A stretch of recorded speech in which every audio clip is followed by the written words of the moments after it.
Good morning, good morning. Good morning, everybody. Good morning, everybody. Good morning, my people. Let's get Instagram going here. Good morning, everybody. Good morning. Thank you very much for tuning in. Appreciate you guys being a part of the Sliwa Show. Wednesday, March 12th, 8 a.m. on the dot. I know what you guys are drinking. I don't know what you guys are sipping on. I got some solid green tea here. Guys, I'm over a week into no coffee. I feel like I gave up something that I thought was impossible. We're 1 week in. 1 week in. Appreciate you guys hanging out. Thank you for being a part of the show. We got a busy show today, packed show today. No game. That doesn't happen often. It doesn't happen often where you go 2 straight days without a Lakers game, and they're going to have so many games here kind of packed in over the course of the next month or so. So something to keep in mind there. Okay, like we usually do, I'm going to give everyone a quick rundown of what we got going on in the show on this side. Just a beautiful display right here. And then I'm also going to give everybody a quote. And then if I get some quotes from some other people, I'm going to throw that on the chat as well. Of course, as we go through the show, I'll highlight a lot of your comments and everything else, and we'll make it happen today. So cheers to everybody in the tea business. The moment Lent is over, I'm going to have 7 shots of espresso. 7. Just want to point that out right now. 7 shots of espresso. The moment it's over. All right, let's take a look here. I do got a comment, or I do got a quote for here for everybody, so let's do that. If you do every job like you're going to do it for the rest of your life, that's when you get noticed. If you do every job like you're going to do it for the rest of your life, that's when you get noticed. Okay, I like that. Solid quote right there. Solid quote. There's another one I want to read right now, too. We'll wait till tomorrow. Wait till tomorrow. It's a good one. Let's wait for tomorrow. Let's wait for tomorrow. If you got a quote here you want to throw in there, feel free to throw it in, and we'll definitely lob it in there. Let me give everyone a quick rundown of what we're going to do for the show today. Appreciate everybody hanging out. If you've yet to subscribe to the channel, what the hell are you doing? Subscribe to the damn channel. Also, on top of that, if you want to be an MVP member, if you want to pay $3 a month to support the channel, it's a fantastic way of doing so. I'm putting a link right here in the bio. I don't want to put any pressure on anybody, but if you like what I'm doing, like what I'm trying to build, obviously you want to support me on my own endeavors. That's a great way of doing so as well. All right, let's give everyone a quick idea of what we got going on. So I put up a video yesterday about Luka, and I asked Laker fans out there, I'm like, hey, is he complaining too much? Oh man, we got a lot of comments. So I do want to play that, or I want to react to some of the comments there. Basically, I'm just going to show you guys some of the comments that came in on the YouTube video. Usually what I do is I do the live show like this, and then I got somebody who helps me, who grabs clips, a few clips from the show that I think, will stand alone on their own. And one of those clips yesterday was is Luka Doncic complaining too much? And frankly, I got to be honest, I don't know how many people, I think people are talking about it, but I don't know how much people are actually spending time on it. I was like yesterday, I'm like, well, I'm just going to freaking talk about it. I'm coming off the Lakers-Nets game, and I felt like he was complaining a lot. I just want to give you guys kind of an idea of what people are saying, so I'm going to do that. Rich Paul was on Pat McAfee's show and gave a little bit of an update on Lebron. I mean, just kind of talked a little bit about the injury. So I'm going to play the audio of that because I do want you guys to see it, and we could both listen to it together and then make assumptions of whether we think this is worse than we think, better than we think, whatever the case is. But I did think that there was a couple clips there that I wanted to play. Stephen A. Smith went on Gilbert Arenas' podcast, which I think is part of Underdog Fantasy, went on their podcast and had some interesting stuff to say about the whole LeBron situation. So we're going to play a little bit of piece of that as well. Lakers Celtics ratings, killed it, demolished it, were phenomenal. I compared it to some of the NFL ratings. Damn. When you hear people say NFL is king, yeah, they ain't messing around. They are not messing around. 100% they're not messing around in regards to that. Some MLB news that I saw that was out there, the unfortunate news about Gerrit Cole. I thought some other interesting things that were out there. We didn't even really talk about it. Dave Roberts did get his extension. Baseball's about to start next week because the Dodgers will be in Tokyo. So a couple things just MLB related, nothing too crazy. And then on Wednesdays, we're going to close out the show just with Ask Lee questions. You guys can ask me whatever the hell you guys want to ask, and we'll answer some of those questions. I will say that quick shout out to the members here.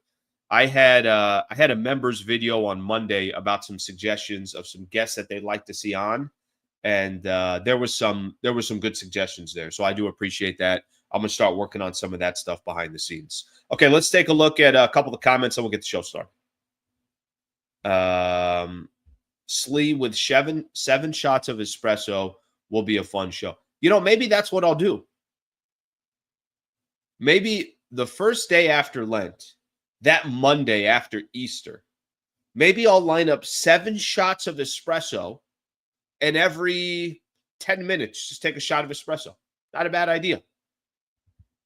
Damn, that'll be the first time I have coffee and I'm following it up with 7. All right, 7's probably a lot. What about 5? 5 seems like my heart won't jump out of my chest. Jose, I asked people for some quotes if they got some good quotes that they want to put in. You'll never get there if you don't know where you're going. What was one of the what was a good quote? Oh, there's a good quote. Don't ask somebody for directions. I'm trying to think here off the top of my head. Don't ask somebody for directions that doesn't know where you're going. Basically, you're asking somebody's opinion, but they don't really know what your true goals are and where you want to end up. So maybe I butchered it. Maybe it was good. I'm not 100% sure. But Jose, I do appreciate you throwing that quote in, throwing in that quote right there. All right, let's get the show started here. Let's get the show started. Thank you again for being a part of the show. We'll get things started. Okay, so I mentioned the Luka video. So yesterday, I'm doing the show. This is after the Lakers lost to the Brooklyn Nets. I had a chance to do the post-game show. After the post-game show, of course, in the morning, I'm doing my show. And yesterday, 8 a.m. in the morning, I'm doing the show. And I felt like I had to get something off my chest. Sometimes when I'm doing a show, I'm like, all right, I don't know how much this is about you guys. And sometimes it's about, well, I got to make sure I'm interested in these topics too, because if I'm not interested in it, we're going to have trouble putting a show together. And I'm saying to myself, after the Lakers lost to Brooklyn, I don't care that Luka didn't shoot well. You know, frankly, I don't really care that much that Austin Reeves didn't shoot well. I mean, of course, those guys are going to have to be better for Lakers to get a win, and a very kind of, you can call it a desperate win. I thought they needed against Brooklyn because the schedule is only going to get tougher. And we know where the Lakers are in the standings, and we don't know how long LeBron's going to be out for, but we know it's going to be at least a couple of weeks. So anyways, one of the things that I took away from the game was Luka. Stop looking at the referees. Not every possession. You got to look at the refs and complain. So I did a video yesterday, and my title on here, and I'll show you guys what the title is. When I put this separately just on YouTube in one of its clips, I'm going to share this with you guys here so we can look at it together. My title here on the Luka video, is Luka complaining too much to the referees? Okay, my thumbnail had something along those lines. I'll show you guys something here. And just to kind of take you guys a little bit behind the scenes, 80 comments. That's a lot. That means there's a lot of people that have an opinion on that topic. 80 comments is a lot. So I put out the video, I put out the clip, and then I started reading some of the opinions this morning. I'm just going to, look, I like doing this where I just go in order. So that way nobody has to say, oh, well, you know, you're picking and choosing whatever it is. I got no reason to do any of that stuff. Okay, here's one. I have a feeling Luka wouldn't complain at all if was treated same as the other guards. Dude is getting held on both his arms, push hard multiple times per possession. Here's somebody saying, you know what? No, I'm talking here for Luka. Okay, let's keep going. You are 100% correct. He should do what Zion does. Yell and one every time he goes to the hole. Anyway he does that in the flow of the game, Luka stops moving to complain, and it costs the team for sure. Okay, here's another one. If Luka was officiated correctly, it wouldn't be 8 of 22. Okay, so 2 of the first 3 are basically in Luka's defense here. He has always complained too much. The only difference is now I agree with him because he's a Laker. Kind of funny there. LeBron does the same thing, but nobody says anything. Got to be honest. There's actually more of these that were in support of Luka than I thought. Keep going here. I don't know if JJ directly tells Luka something because they want him to extend with the Lakers. I'd say yes. Refs hate Luka because he complains on almost every call. This is typical Luka. Here's another one here. As in, this is kind of what you're getting. Is it a chicken or an egg question? What came first, Luka complaining or terrible officiating? Okay. Luka looks like the ref after every play. He absolutely complains too much. The refs suck anyways. Is it a habit? Was it because of this he antagonized the refs? Luka needs to focus on the game instead of complaining. My point of all this, look at all the comments. Everybody had a stop right here. Luka can easily learn from LeBron. He's been complaining to the refs for years. They ignore him all the time. Bad habits, stick out like a sore thumb. Tell you one thing. It's certainly something that a lot of Laker fans have noticed since he's been a Los Angeles Laker. Whether you're in defense of him, I saw some accounts on Twitter, on Instagram, on a couple of these accounts that were like, hey, look at Luka on this possession. Look at Luka on this play. Look what happened. Luka didn't get the call here. Luka didn't get the call there. So I think there's, I don't know if you want to call it a split, because I don't think it's a split. I do think there's more people that say Luka just needs to play the game. But what I will tell you is this. What I will tell you is, for me, it's not enjoyable basketball watching the best player on the floor, or the player that's supposed to be the best player on the floor, constantly complaining about something. I don't think it's a good look. But I think more importantly, I think the bigger issue for me, I don't think it helps Luka in his play. So that was part of the conversation that we were having yesterday. I wanted to kind of go back here for a quick second and look at, what some of the comments were. And I was curious if a lot of people would agree, or if a lot of people would kind of stand in the sense of like, no. Luka's got a gripe. He's got a reason here. He's got a gripe here, and he should be complaining. I don't think it's a good look. I hope that it stops over time, and it's probably not going to stop. All right, let's look at a couple of the comments here, and then we'll kind of keep things rolling, because I do want to get to just kind of the latest, what Rich Paul said in regards to LeBron, and then we'll look at the standings and a couple other things, because Mark Medina said something to me yesterday that I was like, no, that's impossible. Talking about the play-in. And then I had a couple other people tell me, they might still be play-in worthy. I don't think so, but we'll see here. Okay. Some channel clipped videos of Luka no calls and him getting hacked on YouTube. I watched it. He got pushed a couple of times. He got definitely, there were some possessions. There were some plays out there that you can easily tell Luka deserved to get foul calls, and he didn't get the foul calls. I'm not questioning that there's not a call or two here and there, especially when you go out there and you clip these on YouTube. You know what I'd like to see also on the YouTube clips? I'd also like to see just him constantly griping with the referees. Okay, a couple more of these. Luka is the best thing that ever happened to SLI. Well, I mean, listen, if you run a Lakers channel, predominantly a Lakers channel, and you're known for your Lakers content, most of what you're known for, and Luka Doncic gets traded to the Lakers, yeah, I'm pretty sure that's a pretty good thing. I'm pretty sure that's helpful. I mean, the Lakers are always going to get the attention. I could tell you that firsthand. But it certainly helps when you grab a player like that. All right, there was somebody here that said, I'm running Luka out of town. Let's see what that one was. Can I find it? Let me see what we got here. I'll try to find it. It's Luka Doncic. What do we expect from him, people? This is who he is. We have to learn to accept it. Maybe you're right, Sam. Maybe this is hey, we've only got to watch 10, 12 games with Luka Doncic.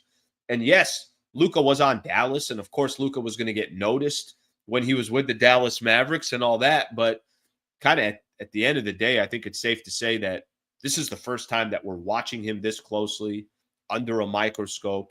We all have curiosity. What's it going to look like in the playoffs? What's it going to look like in the future? You're right. I think there's a little bit of maybe we just have to learn to accept it. I know for me, it's one of the things that has 100% stood out so far in watching Luka. Okay, let's see what's got here.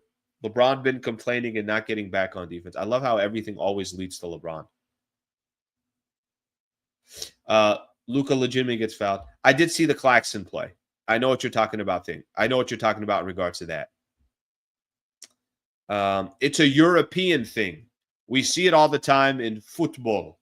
And if you watch an overseas basketball game, you'll see it there too. You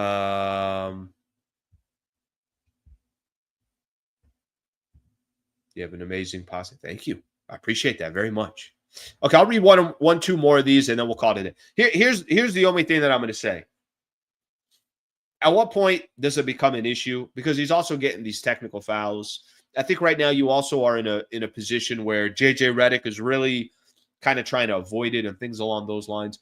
The only thing I just don't want to see, I would really, really love to see that this is less and less of a topic as we move forward. That's it. That's it. I got nothing else after that. I know Luka's going to eventually ball out for the Lakers. But that's the only area of his game that I'm really looking. I don't care. The guy's going to make shots. He's going to miss shots. That's going to happen. If he's got turnovers, that's going to happen. But I feel like he allows the refs to kind of get in his head a little bit. Okay, let's keep moving here. I got a few things that I want to get into here, and I mentioned the Rich Paul video talking about LeBron's injury. So let me jump to that here for a quick second. I'm going to kind of share this with everybody. This was pulled a little bit earlier, but it was on Pat McAfee's show. And let me share this with everybody, and let's just kind of listen to it together. We know this. The news that came out on LeBron, this came out over the weekend on Sunday that he's going to miss at least 1 to 2 weeks. I don't think anybody thinks he's going to come back in 2 weeks. But let me tie this a little bit in. Rich Paul is talking about the injury. Rich Paul is talking kind of a little bit about how they're going to manage the injury. So I'm going to play it to where Rich Paul is talking, and then I want to look at some things and kind of go back to something from yesterday as well. Take a listen. The development of the Lakers this season, do you think, Rich? Well, I think you have to manage it. Obviously, you see reports that's out there, and you were able to pay attention to LeBron in terms of his post-game interview. He knows his body better than anybody, so we kind of have to follow him there. But look, he's played a lot of basketball. All these guys, we forget the Olympics, they played across our league. So there's been a lot of basketball played for the older guys. When you have this type of injury, you have to manage it properly. Unfortunately, AD had the same thing, a little bit different. So my only hesitation that I hear from the beginning in my head, I'm like, is he kind of setting this up a little bit? Is he setting up for an older guy, for somebody who was also playing in the Olympics, somebody that's also been playing a lot of minutes over his career, 22nd year in the NBA, all that stuff. Is he setting something up here? Is there a little bit of, you guys got to understand, here's the background and the history. It's not like Rich Paul was jumping out the gate and saying, no, he's good. Yeah, we don't think this is going to be bad at all. It's 2 weeks, and this man is back, and he's ready to go. Keep listening. Different, and he even mentioned that, as soon as he did it, that's the first thing he thought about, or the second thing he thought about was that. So you have to manage it with grace. Obviously, the Lakers had a tough schedule coming up. I think they got 6 games in 8 nights or something like that, and they play some pretty top-heavy teams. They got the number 6 schedule, most difficult schedule to finish the season out. It's tough. Look, they have a lot of work to do regardless whether he was there or not in terms of just with the roster. But those guys have been playing an unbelievable game of basketball, and JJ has those guys prepared. They lost the other night by not being prepared. I didn't think they executed well on either. to Rich Paul breaking down the game. He's an NBA analyst now, breaking down the game here. You could throw in the comments whether you think you're taking anything away from this or if this is just, Rich Paul just not really giving an update, but sort of just telling you kind of his perspective. The side of the floor, and they were able to. They were not able to beat the Nets last night, but that comes from, I think in some cases not respecting your opponent. This is still the NBA, and anybody can beat you on any given night. So, but you got to handle it with grace. And so I won't put a timetable on it. I'll let LeBron decide what's to be done there. He has a great trainer and medical staff with the Lakers, and Mike Menzies leads that for him. And so, I'll just be lockstep with those guys. Okay. All right, we'll stop it right there. So Rich Paul gives kind of his thoughts, sort of his thoughts, a little bit of an opinion, a little bit of, setting up. Yep, this is a player that's been in the league for a long time. I don't really know if you can walk away with much there in regards to when we're going to see LeBron back on the floor. I got a feeling this is just going to be the reality of the Lakers for a little bit, right? This is just kind of the reality of the Lakers situation here for a little bit. I can tell you that if they can get him back by April 1st, okay, cool. Take him back by April 1st. That's over 3 weeks since the injury happened. Anything past April 1st, I'd start worrying a little bit. I'm going to share something with you guys here real quick, and it's not like it's anything crazy, but it takes me back to a conversation I was having with Mark Medina yesterday. And actually, a couple people have put it in the comments as well. Obviously, the health of LeBron is more important than anything else. So if he's not healthy, then it's going to be really tough to have any conversation in regards to the Lakers and going on a serious run, right? Like that's just kind of the reality of the situation. But let me show something to you guys here real quick so you guys can see it as well. We can look at it together, okay? Here are the amount of games back, or this is where the Lakers are right now in the West. It's in the number 3 spot, all right? Just look real quick. All the teams behind them, what's happening. So the Lakers have obviously lost 2 games in a row. Memphis has won 3 in a row. Houston all of a sudden has won 3 in a row. Golden State's won 5 in a row. They're 9-1 in their last 10. And Minnesota's won 5 in a row as well. They're 6-4. Okay? Here's why I'm setting this up. And there's literally only one reason why I'm setting this up. Yesterday, Mark Medina had said something to the effect of, you got to keep an eye out for some of those teams behind them because of the play-in tournament. And in my head, I'm like, Mark, they're not going to be in the play-in tournament. Look at the cushion that they have. They have a pretty good cushion on Minnesota, 6-game advantage against Minnesota. I still think, and I still firmly believe this, I really genuinely firmly believe this, I don't think they're going to be a play-in team. I just don't. I don't think that's going to be happening. I think that they will find a way to stay top 6 and probably most likely top 5. And however that looks like, we'll have to wait and see when LeBron comes back and what they're able to do while LeBron is out. I don't think they have to worry about the play-in. But I do think it's a little interesting here that all of a sudden all these squads behind them, Memphis was struggling. Houston was struggling. Golden State before the Jimmy Butler trade are they even going to make, they're going to be a play-in team and then they're out? Minnesota, we've had conversations about them as well. They've now won 5 in a row. At least it's just become a little bit more interesting. Let's just put it that way. Let's just say this. They better start getting some of the other guys back, like Dorian Finney-Smith, like Jackson Hayes, and I'm sure there'll be updates on all 3 of those guys, like Rui Hachimura. They're definitely going to need a little bit of some type of path to start getting some of those guys back, because even if LeBron's not there, those guys are going to be key. I still think they can win games without LeBron, but you can't win without LeBron, without Jackson Hayes, without Rui Hachimura, and without Dorian Finney-Smith. That's what you can't have. So I think that's the one thing to kind of, keep in mind as we look at the rest of the schedule for the Lakers. We get that update from, somewhat of an update on the LeBron front, but it sounds like it's going to easily be a few weeks until we're getting warmer to LeBron coming back. I think the biggest news is going to be just getting him back healthy for the playoffs and giving him a few games to kind of, obviously to get prepared for. But anything less than just staying in that top 6 right now is kind of what you're focused on. I was looking at something yesterday, and I'm like, geez, if the worst case scenario that can probably happen to them is you got Warriors in the first round, followed by Denver in the second round, OKC in the third round, or Golden State and then OKC and then potentially Denver after that. You obviously don't want to fall into a mix like that, but that might just be what it is based on their circumstance and their situation. Okay. Let's take a look at some of your guys' comments. Let's take a look. I'm going to go back a little bit when Rich Paul was talking to see if you guys had anything on the Rich Paul front, and then we'll keep the show moving here. All right. Mikhail, if he approached the refs differently, he would probably get more calls and average 35 a game. Yeah. Yeah, tell the refs, you know what? It's a good no call right there. I like that. It's a good no call.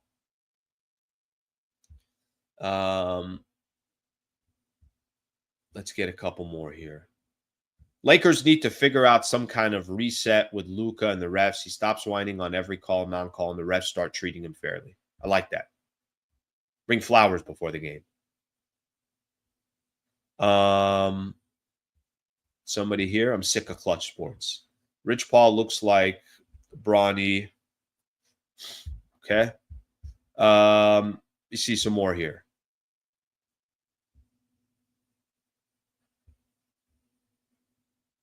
Why are we hearing from agents?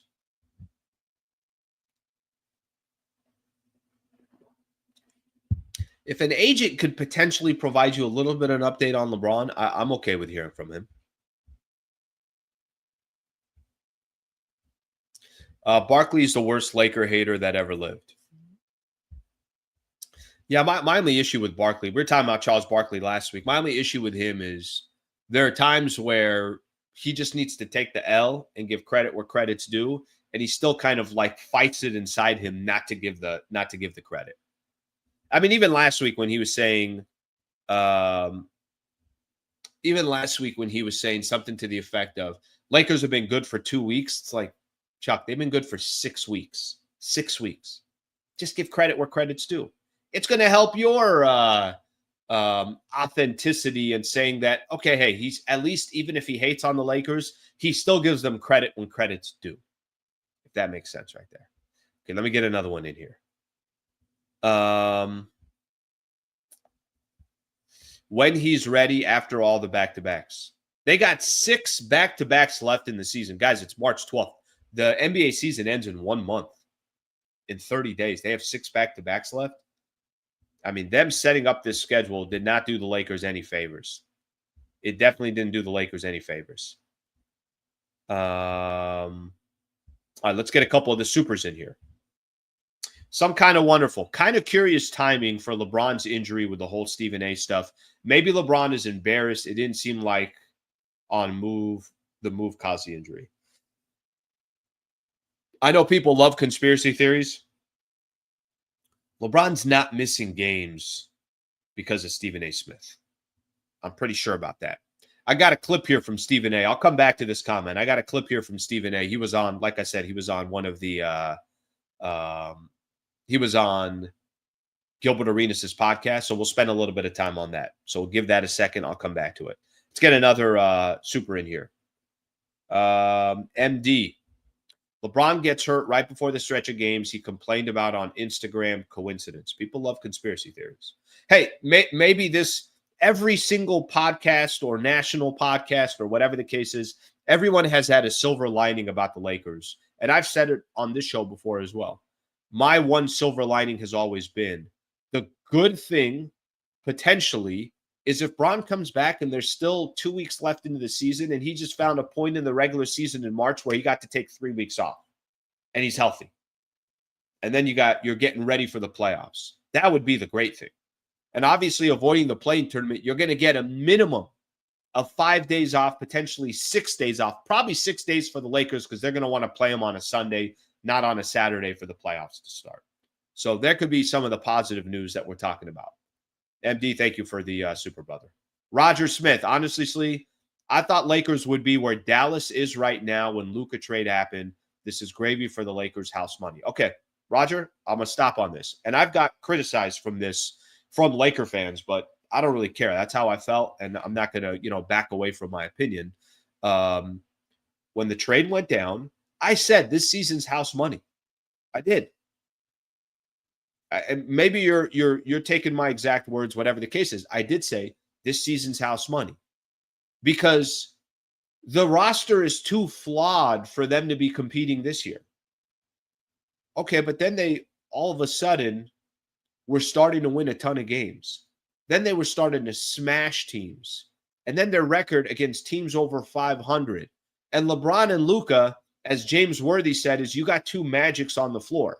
And then guys like Jackson Hayes, you had the second best defensive rating from a center in the entire month of February. Things started happening. The toughness they were playing with, role players stepping up. And it's like, okay, maybe we were all wrong on this. Or maybe some of us were wrong thinking that this Lakers team is not ready to compete right now. How the hell are they going to compete right now? This isn't the year for them to be competing. But as the dust has settled and you look at this Lakers team, if they're healthy, they are a tough out in the playoffs. I mean, that part we figured out since Luka got here. Since Luka got here and the Lakers have got a chance to kind of figure out how to readjust. The team obviously plays very hard. They play ugly. They play defense. JJ Redick has proved he's a good coach in his first year in the NBA.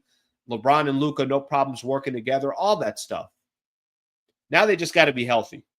And if they're healthy, Roger, I'm with you that our perception in the beginning was one thing, but now that perception has changed because they've created this, no, we're better than a lot of people think, and we're going to outperform what other people's expectations are.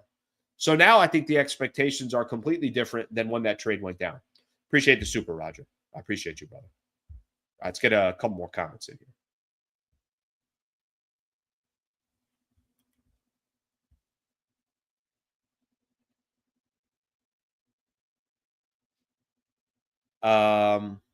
Slee, I never thought I'd say this. We need Jackson Hayes and Rui back and Dorian Finney-Smith. Like I said, I actually think they can play close to 500 ball if they get a few of those guys back or all three of those guys back. I do. I think against Brooklyn, they just, as bad as they played, as bad as Luka played, as bad as Austin Reeves played, they still should have won that game. That game's going to hurt them. That game bothers me, and I'm sure it bothered a lot of people out there. That game certainly hurt the Lakers in some shape, way, or form. It feels like that game will have a negative impact on the Lakers for a little bit. All right, let me get a couple more comments in here, and then we're going to kind of keep rolling with some of our topics here and some of our conversations. Let's see what we got here.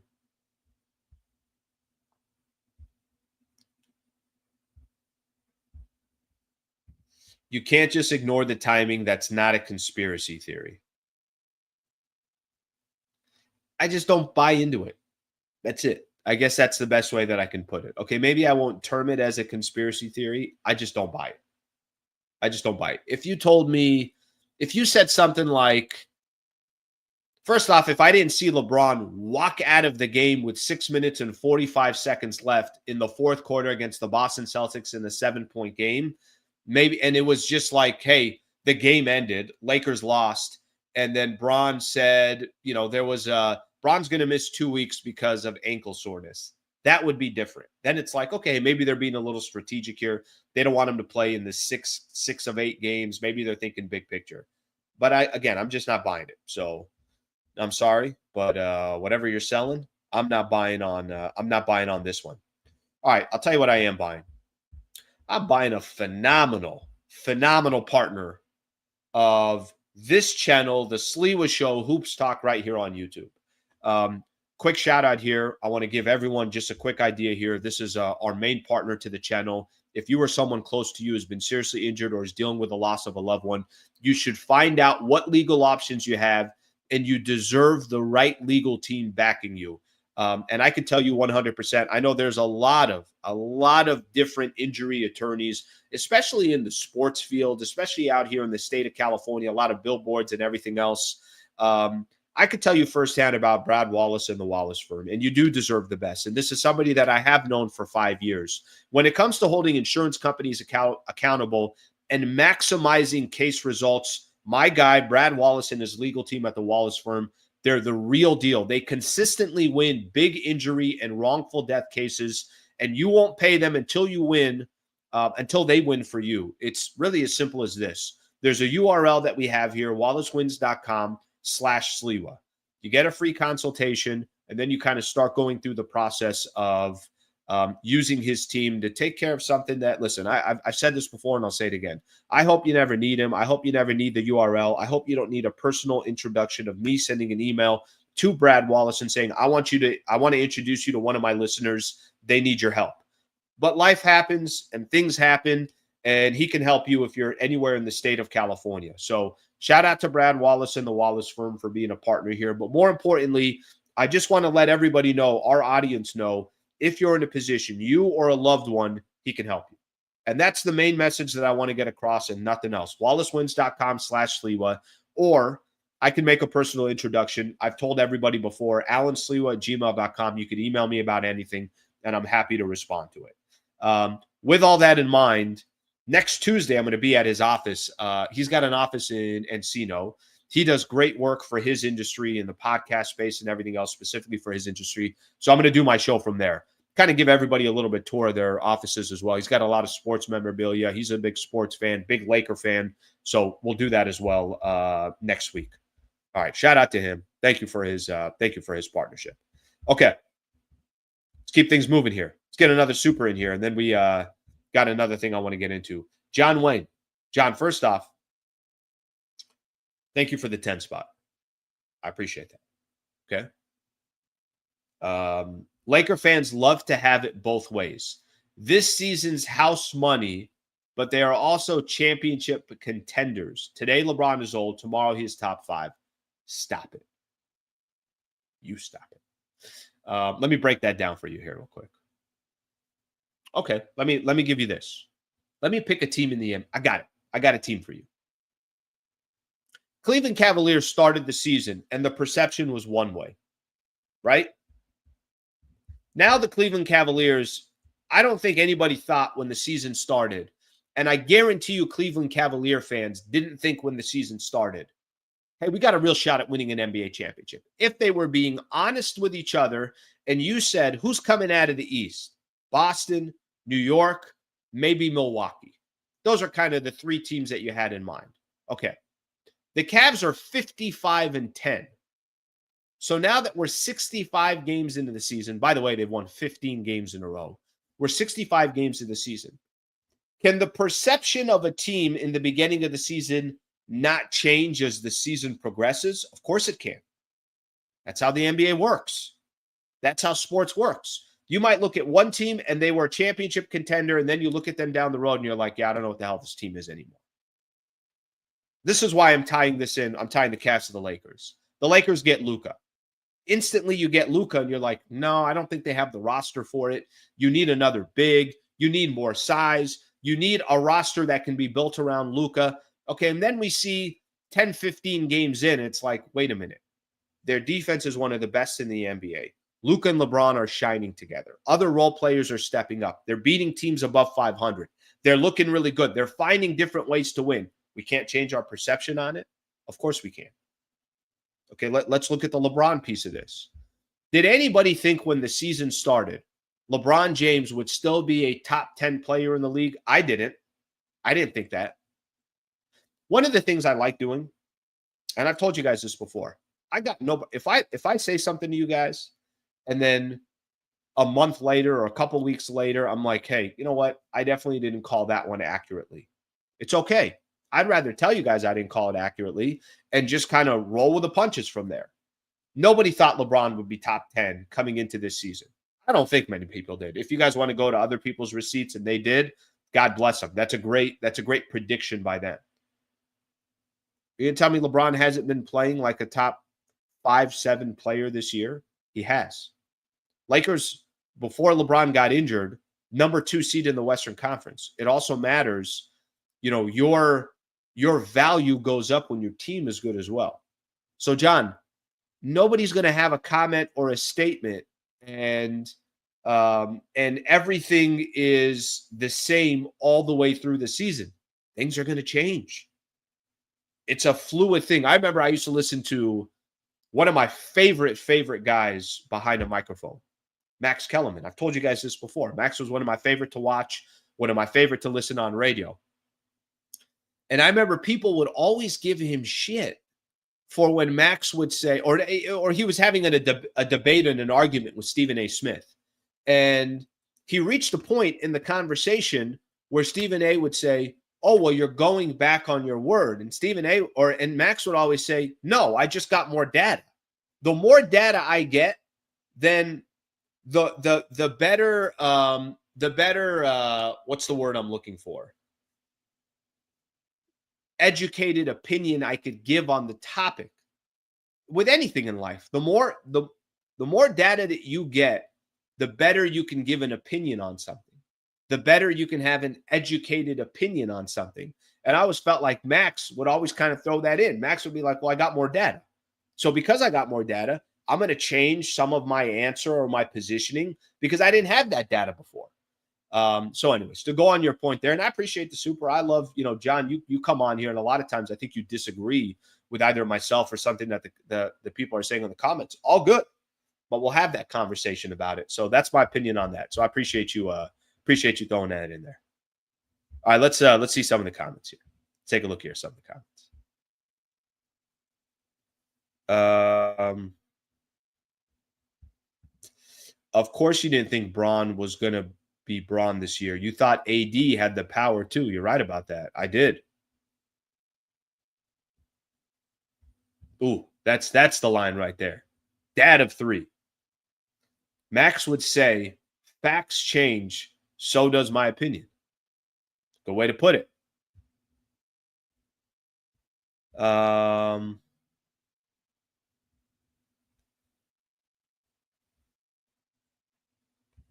Roger, I think there were a lot of people that kind of feel the same way with you on that. Says, I was ashamed to be a Lakers fan when Lakers drafted Bronny. This Luka trade brought life back. I wouldn't say ashamed, but there was a lot of times it's like, oh my God, what is going on with this organization? Are they really? Does he just get pick and choose and all that stuff?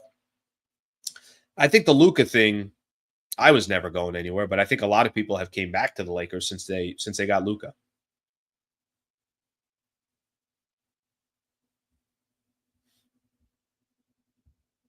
I love these. Sleep, always shooting in the dark. A month ago, he was saying AD had the power in the organization. Anybody disagree with that a month ago?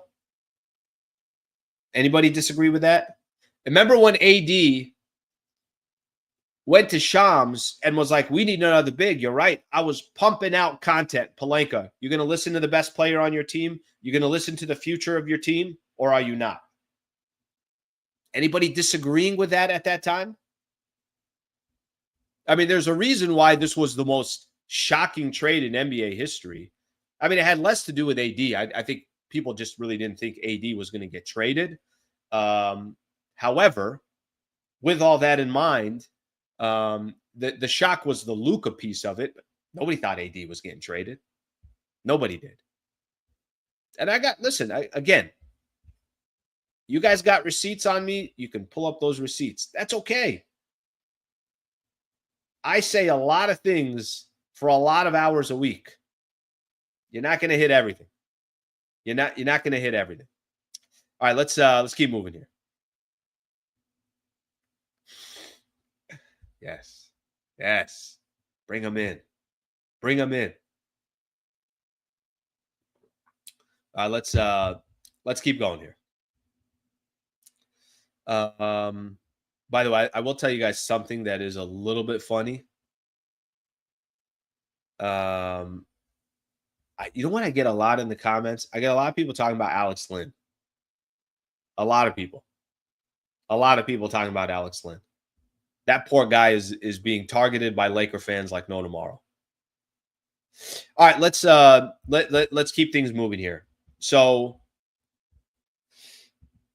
Let me point something out here real quick to everybody. Okay. I'm going to play a clip here. Stephen A. Smith, I mentioned, was on the Underdog Fantasy Network, which is part of Gilbert Arenas' show. And I won't spend too much time on it, but this was obviously a big conversation last week. It kind of leaked a little bit early into this week. Stephen A. Smith was addressing the LeBron situation again. Okay. Let me play a little piece of that clip. I want to react to it here for a quick second, and then we'll keep things rolling. All right, let me actually go to the actual. All right, I'm sharing the wrong thing here. Let me go to the actual tweet here. I want to make sure I'm giving credit to where it's coming from here. Okay.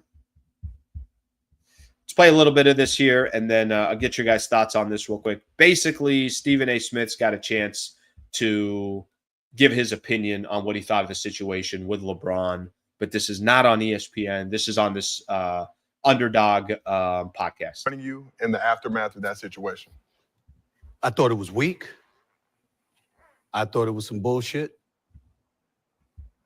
But in the moment, I knew that I was listening to a father. Here's what happened. I'm represented by William Morris Endeavor. I'll move forward a little because some of this doesn't matter, okay? And I stand up, and then I got my head turned. And then I turned back around, and a lot of people thought this was the end of the game or something like that. This was in the third quarter. Apparently, LeBron had walked out of the timeout, and I turned around, and he's right here in my face. He said, yo, you got to stop talking shit about my son. You got to stop fucking with my son. That's my son. That's my son. And I was like, what? He said, nah, fuck that. I said, yo, let's talk later. He's like, fuck that. Nah, fuck that. You got to stop fucking with my son. And I said, all right, dog. And he walked off. So I remember during a timeout in the first quarter, seeing Bronny. And Bronny looked over at me, and he had this sad look on his face. And I'm imagining Pop saw that shit. I don't know if, I don't know. This is a lot of assumptions here from Stephen A. Smith, but I want to play this because I want Stephen A. This was not a ESPN thing where it was not the next day. This is a couple days later. He had some time to think about it. He referenced his conversation that LeBron was having with Richard Jefferson. So this is obviously a very unfiltered response from Stephen A. It hit him. Yeah. And he couldn't hold it, and he rolled up on me. And so when I went on the air the next morning, first things first, believe it or not, I know this is shocking for people to believe, but I didn't have any intentions on talking about it until I woke up that morning and saw that the shit had gone viral. Once the shit had gone viral, the bosses at ESPN, now you got to talk about it. This is you and him. You got to talk about it. I said, fine. So I go on the air and I said, the first thing that I'm going to do. I'll afford it a little bit because I do want to get to just one more piece that he has here, not what he did on ESPN. Was glad he did.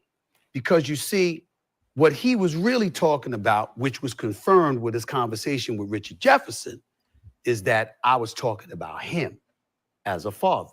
And so what happens is that had he said that to me, then I wouldn't have been thrown off. I'd have came right back at him. Yes, I was. I was talking about you. You did this shit, which I'll get to in a second. But because he didn't do that, I said, fine, you let it go. Mind you, I just agreed to my contract. Courtside. That day was when it was announced. All right, we'll stop right there. So Stephen A., I mean, the quote is the quote. I mean, the quote that he said just right out the gate, he thought the whole thing was basically bullshit, was not appreciative of him coming up to him. I'm just going to say this. We talked a little bit about this last week, and this came up in the conversation. I'll look at some of your guys' comments from here, and we'll roll with it. I thought it was very odd that LeBron chose that moment to do it. And I know I mentioned to you guys last week as well that once Bronny James was going to get drafted at number 55, it's impossible not to have the conversation about Bronny. It's impossible not to have the conversation about LeBron. It's impossible. That's just, guys, people that are in this business, in this industry, I remember when this was all going down and I was still over at 710. What did you think? We're not going to talk about Bronny James? Of course we're going to talk about Bronny James. Of course there's going to be conversations out there about, hey, is this guy good enough to play? Hey, why isn't this guy just predominantly in the G League? Hey, why are you using that number 55 pick there?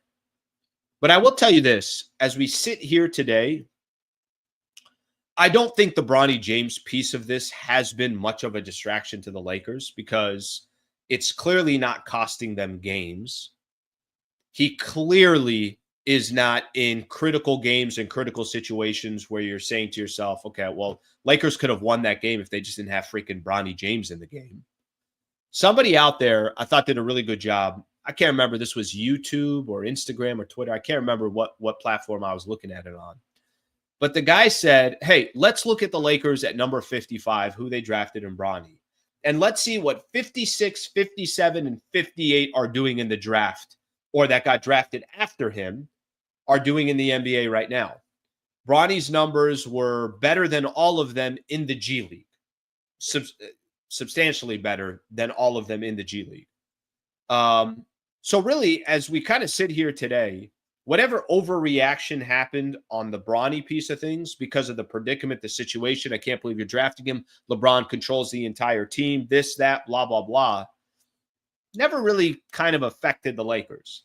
Early in the season, I would have told you Lakers are getting blown out and fans are cheering on the road for Bronny to play, or they're saying they're cheering MVP. Okay, that stuff's a little bit embarrassing. No question about it. There was one game this year against the Philadelphia 76ers where he got meaningful minutes in the first quarter and Lakers got blown out that game. And I'm like, why are they doing that? That's not a good idea. But for the most part, I don't think has gotten away. I think the Bron piece of getting upset at Stephen A. Smith because he thought he was making it personal, or he thought he was questioning him as a father.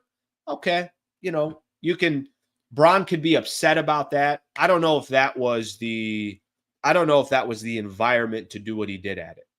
Is what it is. Makes for a good conversation. We've certainly been talking about it. That came out of nowhere.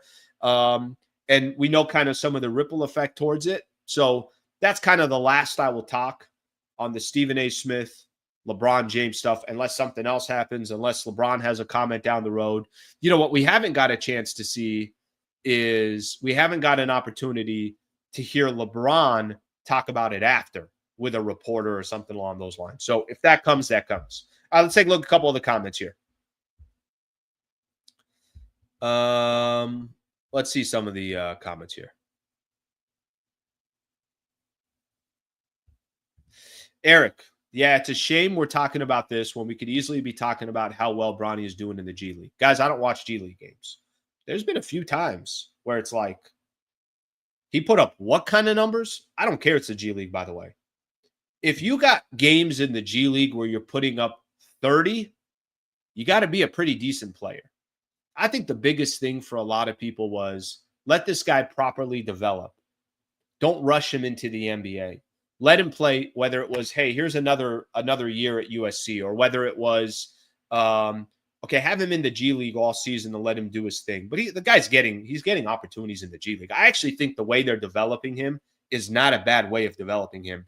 And if he turns out to be something in the NBA, we'll just have to wait and see. I don't know. I mean, how many 19, 20-year-olds are coming into the NBA anyways that were late in the second round that are really making impact in the league? I'm not saying it doesn't happen. I'm just saying it doesn't happen often. So, Eric, I think it's a good point. I think that he is doing some stuff in the G League, and that's where he needs to be. Okay, let's get a couple more here. Bronny is a wasted roster spot. You know what might be a wasted roster spot? Poor guy, Alex Lim. Poor guy. Okay, let's get another one in here.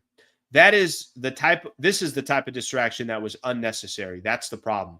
LeBron created this and now complains about it the GM way. I think he's got a personal complaint with Stephen A. Smith.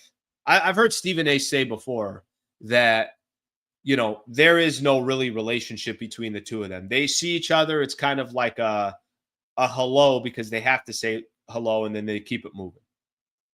So it might be more specific to that. Felix, no 55th pick has a $4 million guaranteed contract.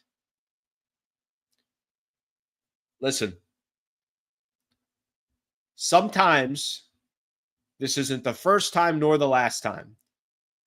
People have power they can use, they use it. LeBron's got power. So that's where that's coming from. All right, let's see what else we got here.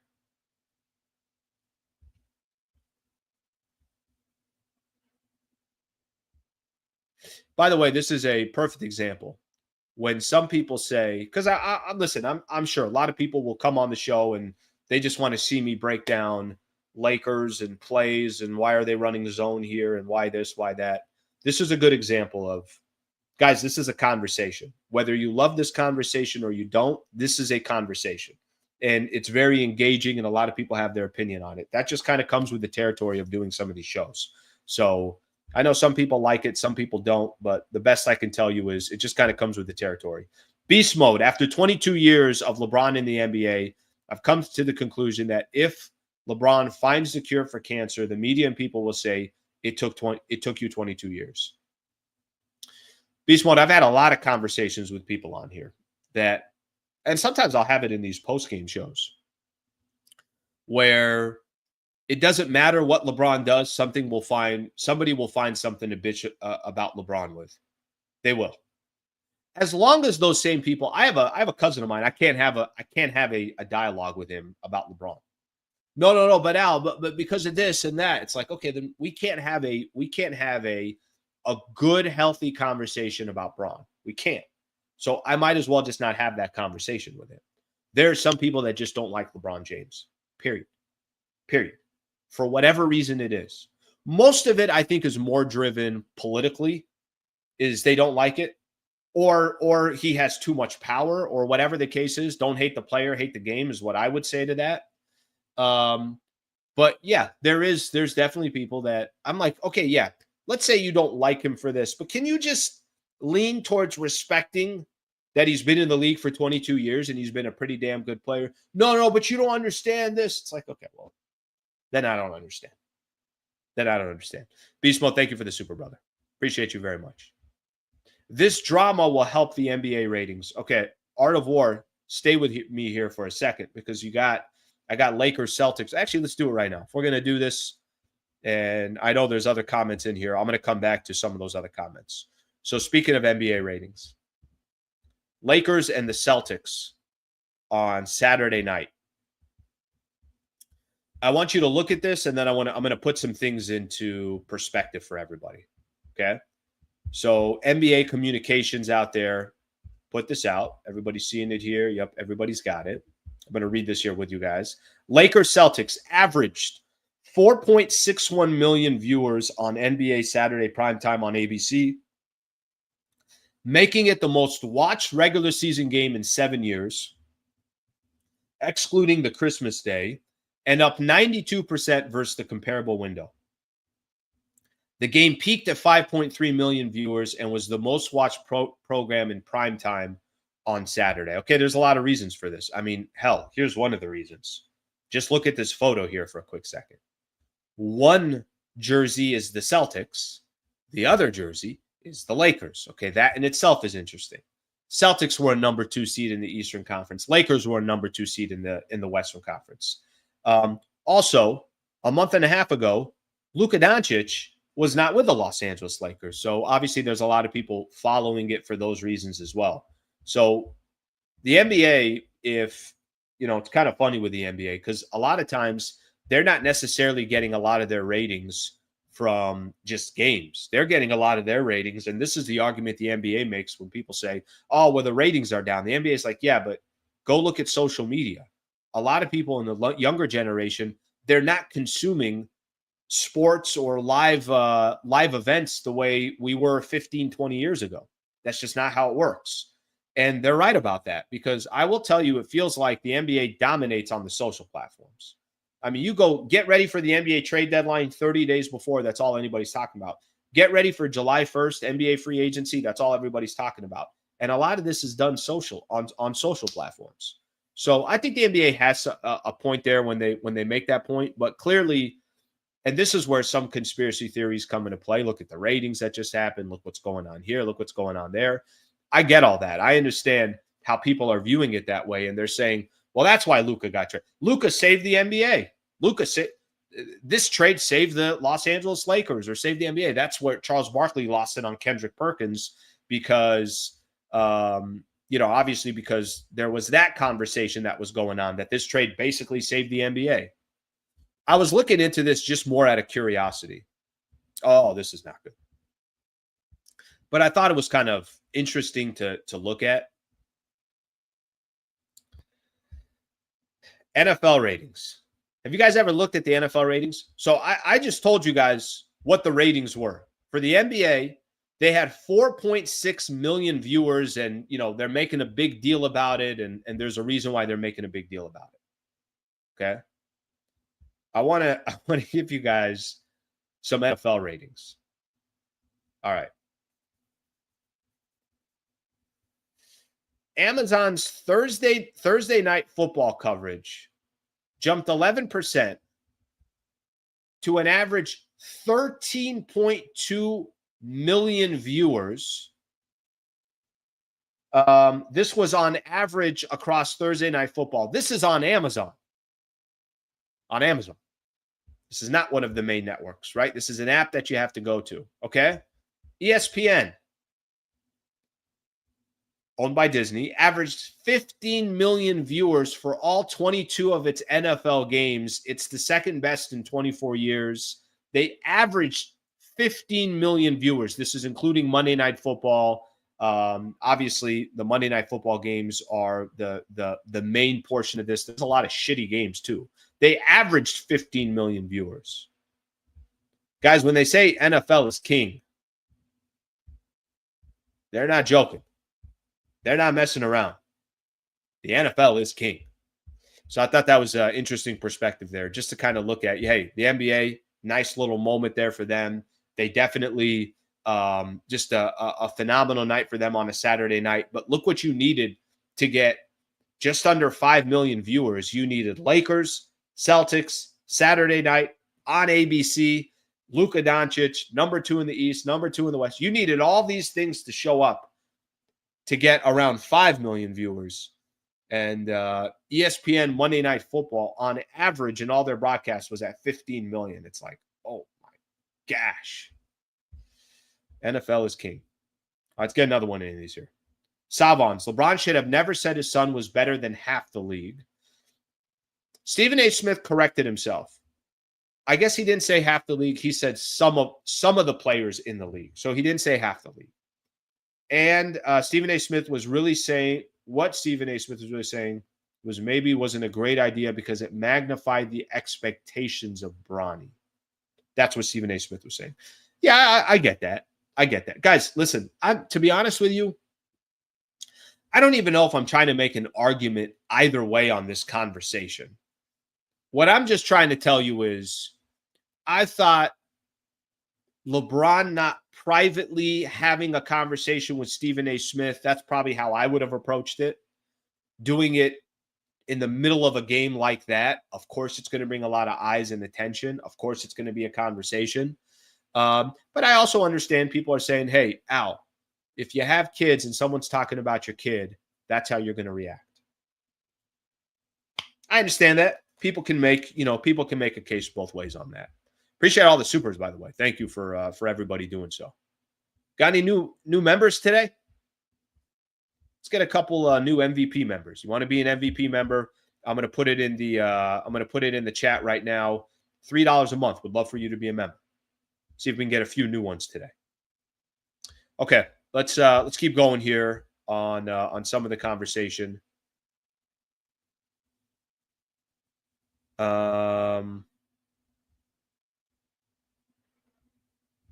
NFL is king, but there are far fewer games, so of course viewership is high. John, I think you're right about that, but NFL is king, period. Like, I know what you're talking about. I'll tell you what the NBA is not going to do. The NBA, I think we all would agree with this. The NBA doesn't need 82 games. They don't. But just because they're trying to garner as much revenue as possible, they're going to play 82. But if you said, what's the perfect NBA season? Probably 60. 60 is enough. Major League Baseball, 162 games a year. Does anybody need to see 162? Does anybody need 6 games a week in Major League Baseball? We might enjoy it because it's just there. It could be on in the background. But I don't think anybody needs 162. What's the right amount of games for baseball? Probably 120. And by the way, the NBA is not, or the NFL is not decreasing its games either. They're all only trying to increase it as well to take advantage. Because the even if you had 16 games at one point, I think eventually they're going to get to 20. I think it's not going to take away from the product. People are still going to want it. There's still going to be that demand there. Okay, let's keep rolling here. I got one other thing here that I want to mention here on the NBA. And then I want to move on here for a quick second. Did you guys know this? This is kind of a trip. I'm gonna put this on, and you guys can tell me if you guys know exactly what this is. All right, I'll share this with you guys, and then you guys can let me know if this is something that you guys remember. Okay, 5 years ago today. All right. Between these teams were in Utah. Between the Thunder and the Minnesota Timberwolves. You guys know what this is? Do you guys remember what this is? 5 years ago today. This is the start of the NBA canceling games because of COVID. I remember I was on air. I was actually on air. At that time, I was still doing my evening show, and I had not started doing a show with Travis yet. That wouldn't come until later. And I was on air with Mace, with Steve Mason. John was not a part of Super Crosstalk, I don't think. I think John had to leave early or something along those lines. So it was just me and Mace. And then all this was kind of starting to break down, that the NBA was going to cancel these games first, and then whatever happens from there happened from there. And obviously the NBA ended up canceling until they got to Orlando and they did the bubble games. 5 years ago today. Holy Jesus. That's crazy. That's a trip. That's crazy how quick that kind of went by. But I saw that in this tweet I saw. It was 5 years ago today. All right, let's see. Let's see what we got here. I got people fighting against each other on the LeBron topic. Is what it is. That's okay. Let's see what we got here.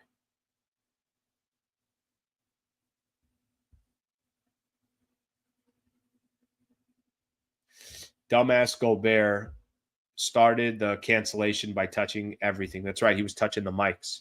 Let me tell you guys something. Whether he touched the mics or not, the games are still going to get canceled. It was just an idiotic move by Rudy Gobert.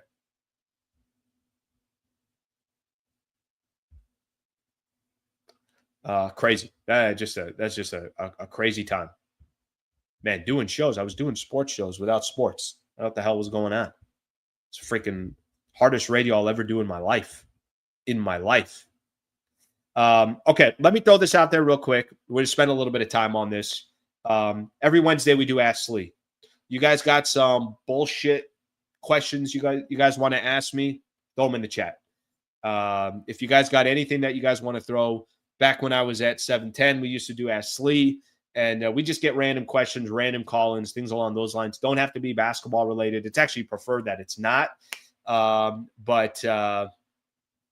feel free to throw any Ask Slees in. And I'm going to get into my last topic, which is a couple MLB news. And then hopefully then we got a couple Ask Slees, and I'll answer them from there. Okay, let's take a quick look here. I don't know if you guys saw this. Gerrit Cole of the New York Yankees to have Tommy John surgery. Man, there was an article. It was super long. It was super detailed. I got to be honest with you. It was kind of a little tough to follow. But MLB had put on there, are we losing MLB star pitchers at a higher rate than ever? Let's investigate. You know, a lot of people are talking now, all the different Tommy John surgeries that players are having. They're out for a long period of time. I mean, sure, I know there's probably some Dodger fans on here that know what I'm talking about because a lot of their players have had to go through Tommy John surgeries. And it feels like the Dodgers had a lot of starting pitchers that have had health issues or injury concerns. I could refer to this as well. And I think you're seeing a lot of different pitchers in baseball, just in general, that are dealing with this. And Gerrit Cole is just kind of the latest one. Hell, you got the Padres, my squad, that during the Atlanta Braves, during the wild card round in game 2, is pitching in the 3rd inning, 4th inning. I was at that game, and he walks away from the game right in the middle. It's like, oh God, don't tell me this. Every pitcher, every team in Major League Baseball are always concerned with the Tommy John injury because it's going to hold you out for at least a year. It's going to be forever until you come back, and it's just way too common. So the latest one, Gerrit Cole. Obviously, the Yankees make it to the World Series last year. They win the American League pennant. They lose to the Dodgers in 5. And Gerrit Cole actually on that mound on that final game. They're trying to force it back to L.A. They got the airs, everything that happens. Gerrit Cole out for 2025. So just like that, right before the season starts, Gerrit Cole is out. I thought this was interesting. You know, one other baseball thing that I'll point out here. I thought there was some interesting quotes from Dave Roberts on Shohei. First off, let me just point is Dave Roberts did get his extension. He got that 4-year, $32.4 million deal with the Dodgers through the 2028 season. Makes him the highest paid manager in the game. Look, this guy could have been a couple games away from potentially even being fired, but he has, I think, 4 pennants with the Dodgers and now 2 World Series. Obviously, 2020 a part of that mix as well. He deserves every dime that he got from the Dodgers. And he also deserved the criticism, I think, that came with the stacked roster that the Dodgers have had over the years. And up until this last World Series, I think most Dodger fans would say, you've had a great run, but you haven't cashed in enough. Now they got that World Series in 2024. They can kind of sit back and just add to whatever they've already done. And it seems like the Dodgers will be adding to what they've done for years to come. So he got that extension. But I thought there was something interesting on Shohei. Let me read a quote here. Shohei, this isn't the quote, but I'll get to a quote. Jack Harris, LA Times, reporting on this. There was some thought that Shohei would be on track to pitch in late April, early May. He hasn't pitched the bullpen session since February 25th. Here's what Dave Roberts said. We just felt that to intensify the bullpen alongside of the intensity of the games wasn't smart. So we just wanted to kind of slow play it. Then he said, I just feel, and we all feel, we're just trying to make it a broad time to return. We just don't know. So I think that when he's ready, we'll know. But I don't want to put any kind of expectation on you guys or Shohei. It actually kind of came about through a conversation with Shohei, our training staff, and the doctors. So all of it was kind of synced up. The plan is to ramp him back up, but I don't know when that will be. So kind of very vague here. So who knows when Shohei will be pitching, but the rotation is Blake Snell, Tyler Glasnow, Yoshinobu Yamamoto, Roki Sasaki, and Dustin May. And I guess Tony Gonsolin is still dealing with a back injury. So they're going to hold off on him. So little vague there when it came to how they're going to use Shohei moving forward. So we'll see what happens there. Okay, that's all the stuff I got there. And like I mentioned a little bit of baseball information there. All right, let's take a look at if we got any ass sleaze here. Ooh. Oh.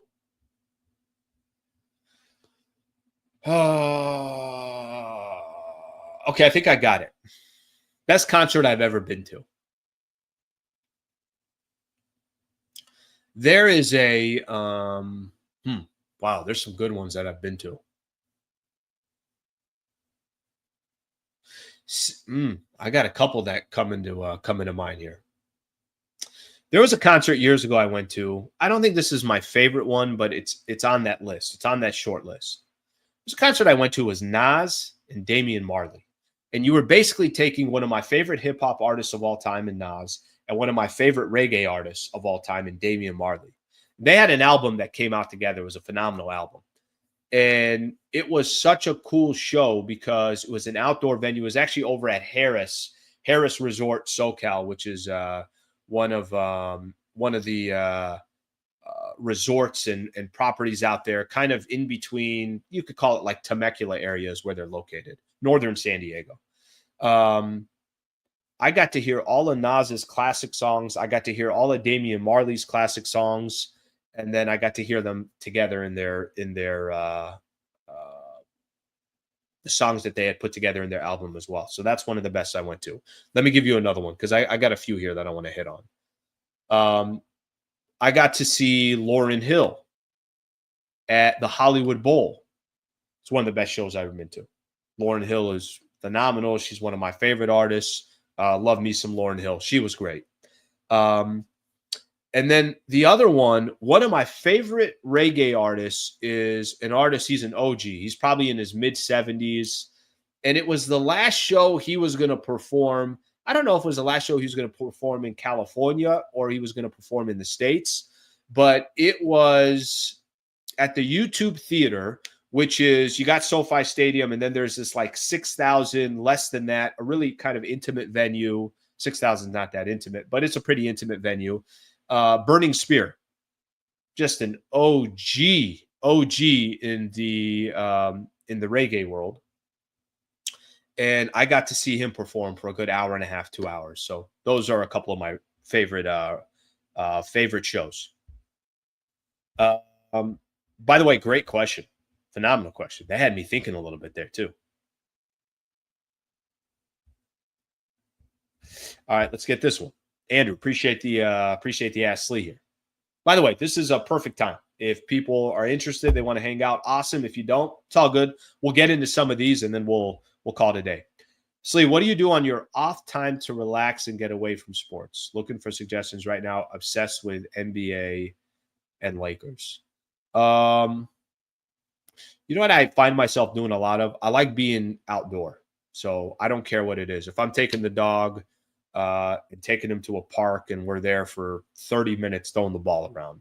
If I go for, I think I told you guys this, I'm training for a half marathon. So I do spend kind of more of my time now running. And I don't take my phone with me. I don't take headphones with me. I don't take anything. I just run. That's kind of a nice way to kind of clear my mind up a little bit. Anything I could do with my girl, go to a restaurant, go to a movie. I still like going to movie theaters. A lot of people, I don't know. Once COVID hit, did people just stop going to theaters? I still love going to theaters. So that's another thing that I do. Go see family, hang out with family. I think those are all things that I find myself doing. Okay, let's get a couple more Ask Slees in here.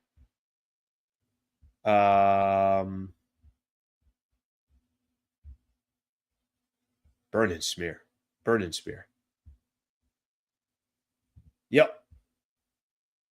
Nas and Damian Marley. Okay, some people are giving theirs. Up in Smoke Tour. Okay.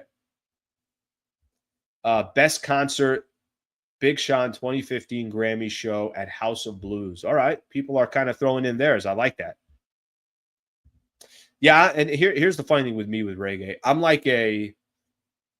I like roots reggae, which is kind of like this more old school 70s and 80s, probably my favorite era of reggae.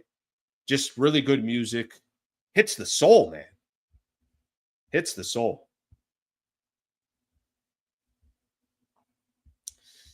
Kweli's a great one. You're right about that. I was going to mention Kweli because I did see Mos Def and Talib Kweli together, but that was years back. I saw Kweli a couple years ago too, just randomly. He was performing in San Diego. All right, let's see what else we got here. I refuse to answer that question. I refuse to answer that question. All right, good. A lot of people here, no burning spear. I like that. That makes me feel good. No, I have not been. Let me actually show you guys something. Here, let me find this here real quick.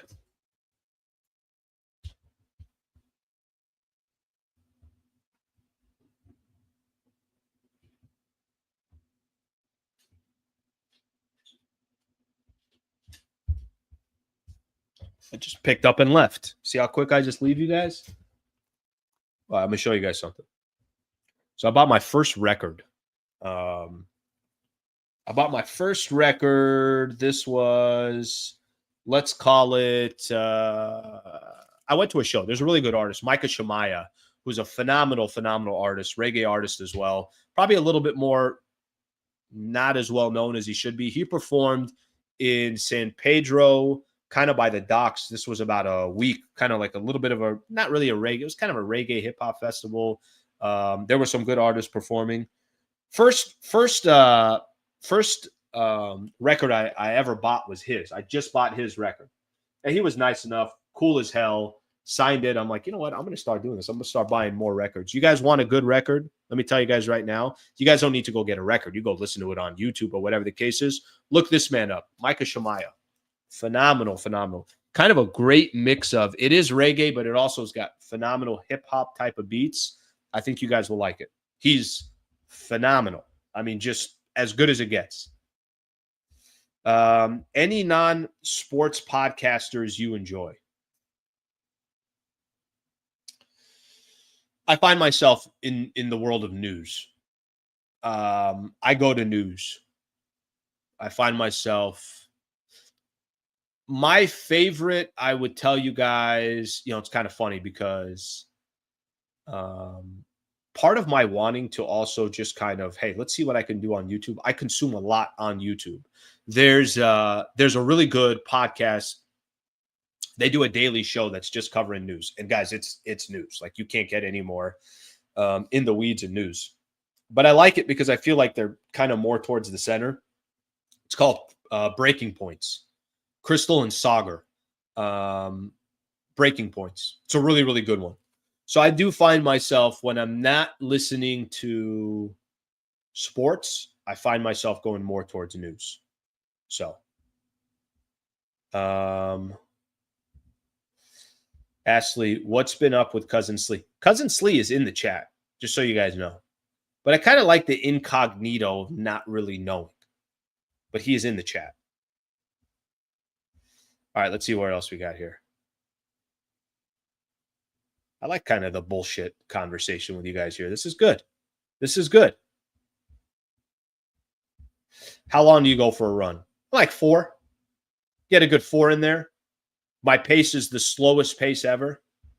Slee, favorite sneaker or basketball shoe? I was never a sneaker guy. Just never was. Never was. To this day, I'm looking there. I'm like, how much those cost? Yeah, it's not happening. I will tell you this. I got invited one time to Nike had invited me to an event. This is when I was doing Lakers Talk, pretty early on when I was doing Lakers Talk, and I had a contact at Nike. They invited me to an event, and it was a Kobe release for one of his shoes, and it was the Silver Mambas. I rocked those things for a long time when I played basketball. Those were phenomenal shoes. Have the proper ankle support. They looked badass. So I would say that's probably my favorite shoe. And I got them for free. So, I mean, listen, I get something for free. What are you going to think? That doesn't climb in my rankings? Of course it climbs in my rankings. All right, let's see what's going on here. I don't know why I knew Slee was a Talib fan. Talib Kweli was unbelievable. Slee, you miss ESPN. What's the biggest perk? I got to be honest with you. I think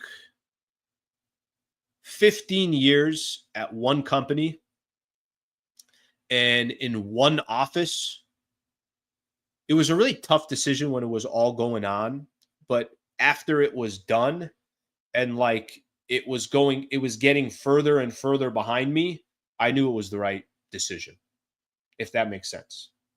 Every single day I'm learning something different here, and I got plans for this channel. I got, I think the good thing with my background is I got so much experience in the sales game, in the audio game. Now I'm learning as much as I can in the podcast game. There's a way that I'm going to link all of these back together. It will just take a second to do so. But I think sometimes you just kind of know a chapter is done. And I think the further and further I get away from it, I have absolutely no regrets. And so, yeah, I mean, listen, can you miss some people that you used to work with? Of course. Are there times I miss the Lakers radio broadcast and sitting there at an arena and doing the pregame show with Michael Thompson and getting a chance to have Dominique Wilkins on or Stu Lance on or some of these other guys? Of course, there's a feeling that comes to that. And there's, a little bit of an ego play that comes to that as well. But I'm kind of still able to do everything that I was doing before. I'm still kind of feeding the soul. I'm able to kind of create these things on my own. And I still have a good enough relationship with the Lakers where I can do a post-game show from the arena and everything else. So that's probably the biggest explanation on it. Biggest perk was the Disney card. Walk into Disneyland anytime I want, and I could take family. I didn't care about going, but nieces and family members cared about going. I'll tell you that. I refuse to answer that question. I refuse. Talk to my attorney. Call Brad Wallace of the Wallace firm. I'm answering no more questions. All right, let's see what else we got here. Kostas, how are you training for the half marathon? Do you have a specific plan? That's what I do. I pray. I just say, don't take out my calf. Certain amount of miles a week you have to run. So I'm probably doing, let's call it 20 miles a week. So you got like a 4, maybe a 5 in there, another 4, and then Saturdays are supposed to be your long run. If I don't have a show on Monday, it's because my longest run is going to be this Saturday, and I didn't make it. So then, so after that, then Sammy will be taking over. Then I'm out.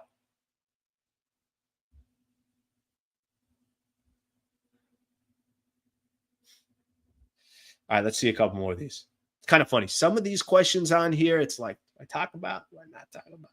We'll just keep things moving.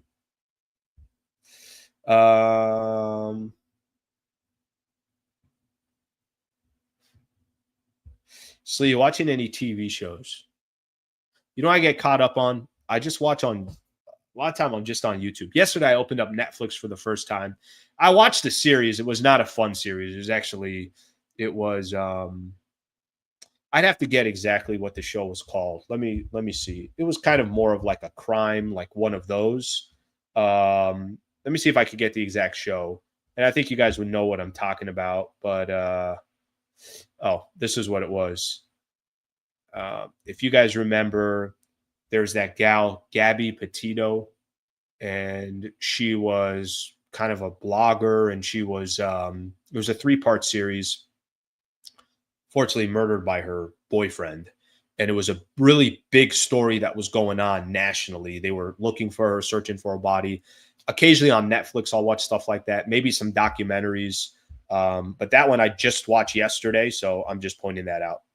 All right, let's see what else we have here. How tall are you? 6'6". 6'6". Yep. 6'6". I was in the G League, and then I had an ankle sprain. I was the oldest player actually in the G League. I was a walk-on in the G League for the Sixers. But 6'6", crazy crossover. Euro step. They've never seen a Euro step like that before. I ran the 40 in. What Dion run the prime? What did Prime run the 40 in? He was like a 4.2. I was like a 4.37 was my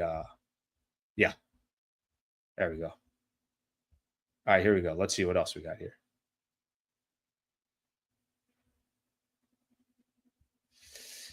So that's the Netflix part, but I have not been watching a lot of Netflix. Here's good Ass Lee. By the way, it's the longest Ass Lee we've ever had here, but it's kind of funny. It's kind of fun. Ass Lee, are you more of a point guard or a shooting guard when you play pickup ball? Probably more of a point. I'm a very unselfish basketball player, which I think goes to the trait of a point guard. Maybe not in today's NBA. Maybe not in today's NBA. Some people, I'm obviously way behind here, but the Kobe shoes people are looking at right now. Literally the exact same person. Literally the exact same person. By the way, that's how you got to do it. You can't be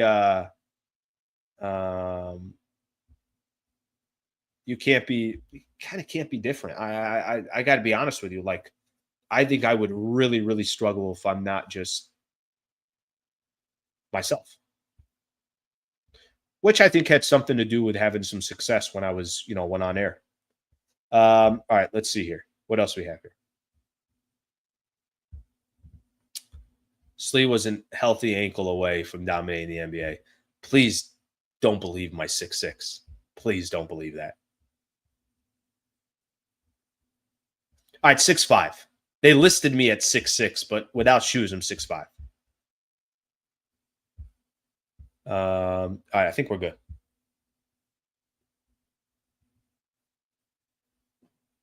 I think we're good.